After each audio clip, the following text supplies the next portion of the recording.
Chers frères et sœurs, bien-aimés dans le Seigneur, chers internautes et amis téléspectateurs, je vous salue tous dans le beau et précieux nom de notre Seigneur Jésus-Christ.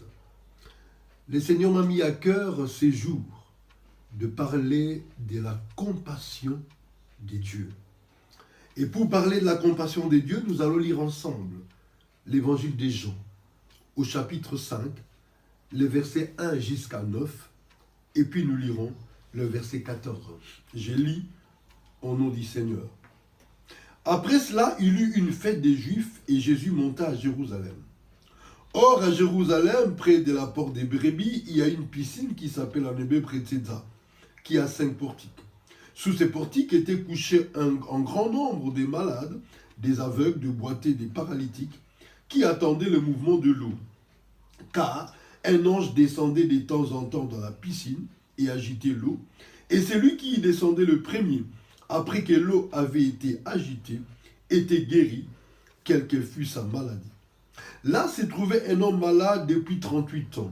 Jésus, l'ayant vu couché, et sachant qu'il était déjà malade depuis longtemps, lui dit, « Veux-tu être guéri ?» Les malades lui répondirent, « Seigneur, je n'ai personne pour me jeter dans l'eau je n'ai personne pour me jeter dans la piscine quand l'eau est agitée. Et pendant que j'y vais, un autre descend avant moi. Lève-toi, lui dit Jésus. Prends ton lit et marche. Aussitôt cet homme fut guéri, il prit son lit et marcha. Verset 14. Depuis, Jésus le trouva dans les temples et lui dit, voici, tu as été guéri, ne pêche plus, de peur qu'il t'arrive quelque chose de pire.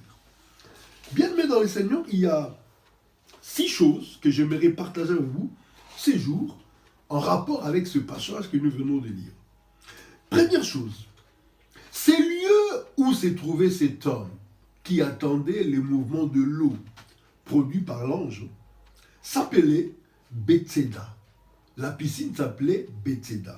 Ça veut dire une maison de miséricorde. Le Seigneur est une source de miséricorde pour toi. C'est ce que tu dois retenir aujourd'hui. Dieu est une source de miséricorde pour toi. La miséricorde de Dieu est là pour toi. Il n'y a rien d'autre à faire. S'attendre à la miséricorde de Dieu.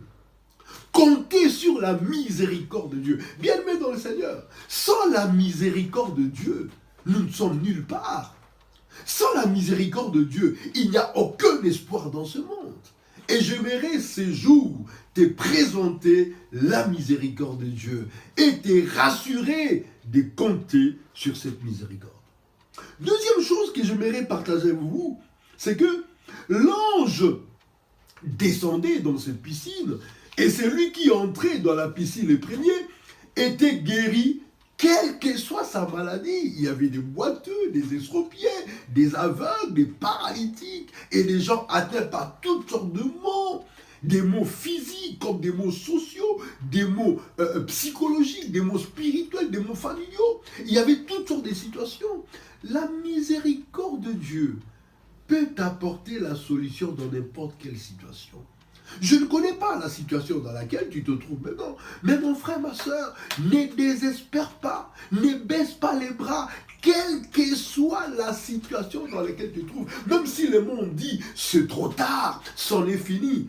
Compte sur la miséricorde de Dieu. Elle peut t'apporter la solution dans n'importe quelle situation. Troisième chose, chers frères et sœurs, imaginez quelqu'un qui est malade depuis 38 ans. Mais la famille est pratiquement détruite. Cette personne n'est plus capable de s'acquitter de ses tâches familiales. La personne n'est plus capable de prendre peut-être en charge de sa femme ou ses enfants. La Bible ne parle pas de la famille de ces malheureux malades, mais nous supposons que sa famille devait être détruite. Il ne pouvait plus prendre ses responsabilités. Mais ces jours-là, le Seigneur l'a visité. Oh, bien-aimé dans le Seigneur, même si ton problème a duré depuis des années, au point que cette situation t'a rendu vulnérable, cette situation t'a rendu humilié, cette situation t'a tellement humilié, tu ne représentes plus rien devant certaines personnes, cette situation t'a tellement ruiné et tu t'es dit, tu ne représentes plus rien, même si cette situation a duré, j'aimerais te dire ces jours que la miséricorde de Dieu n'a pas besoin d'une semaine, n'a pas besoin d'un mois, n'a pas besoin de plusieurs jours pour te sortir de la situation. La miséricorde de Dieu peut te visiter aujourd'hui même. C'est pourquoi tu as le droit d'espérer. Plus qu'espérer même, tu dois avoir la foi à la miséricorde de Dieu et croire que demain sera meilleur qu'aujourd'hui. Quatrième chose, le malade a dit, je n'ai personne pour me conduire à l'eau lorsque la piscine est agitée. Bien-aimé, je me pose la question. Toutes ces personnes qui étaient dans la piscine avec des maladies moins graves, pourquoi ne pouvaient-ils pas s'entendre pour d'abord donner priorité à celui qui était paralytique pendant 38 ans? Eux, ils souffraient peut-être de rhume ou des toux passagères. Ils pouvaient attendre le lendemain et laisser le paralytique depuis 30 ans entrer dans l'eau. Mais il n'en était pas question. Nous vivons dans un monde sans pitié, mon frère, ma soeur. Nous vivons dans un monde sans miséricorde. Il n'y a que Dieu qui est miséricordieux. S'il y avait de la pitié, on aurait aidé ces malades à entrer dans l'eau. Mais l'injustice, la méchanceté sont en train de ruiner ce monde et sont en train de séparer les hommes. Il y a le manque d'amour. Parfois même, les gens qui vont te trahir, ce sont les gens qui mangent avec toi, qui sont proches de toi. Je ne dis pas qu'il faut se méfier des personnes qui sont proches. Je suis en train seulement de décrire la situation de ce monde. Il y a des situations où les personnes sur qui tu comptes te trahissent. Mais tous les amis ne sont pas des traîtres, certainement. C'est pour dire, bien-aimé dans le Seigneur, même si tu n'as personne pour t'aider, pour te pistonner, ou pour t'amener loin, sache que Dieu est avec toi.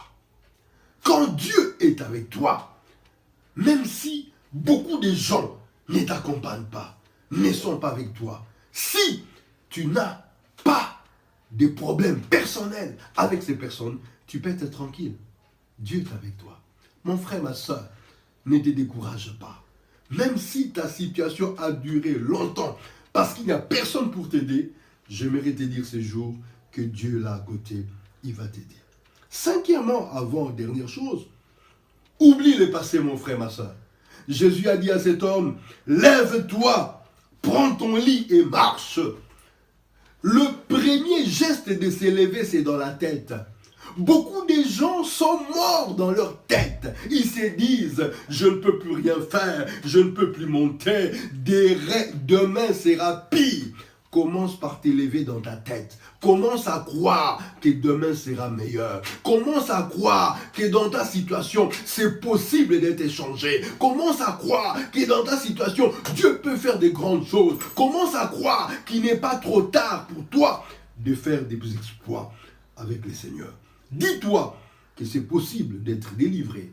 Dis-toi que c'est possible d'être guéri. Dis-toi que c'est possible d'être épanoui. Dis-toi que c'est possible d'être élevé. Et dis-toi que c'est possible d'être restauré et de réussir. Enfin, la dernière chose, chers frères et sœurs, reste dans les temples. Jésus a dit à cet homme, voici, tu as été guéri, ne pêche plus de peur qu'il t'arrive quelque chose de pire. Reste dans le temple. Maintenant que tu as compris que la miséricorde de Dieu est là, maintenant que tu as compris, Jésus a porté tes péchés, il a porté tes fardeaux, il a porté tes malédictions, il a porté tes infirmités et tes maladies. Reste là attaché à Jésus. Reste dans les temples et ne recommence plus les bêtises du passé. En restant dans les temples, le Seigneur va t'accompagner et le Seigneur va accomplir le miracle dont tu as besoin. Que Dieu t'aide à changer tes pensées. Que désormais, seul tout ce qui est honorable, tout ce qui est digne de louange, digne d'être apprécié, tout ce qui est vertueux, tout ce qui est positif, tout ce qui est espérance, soit l'objet de tes pensées. Que Dieu te bénisse, au nom de Jésus-Christ. Amen.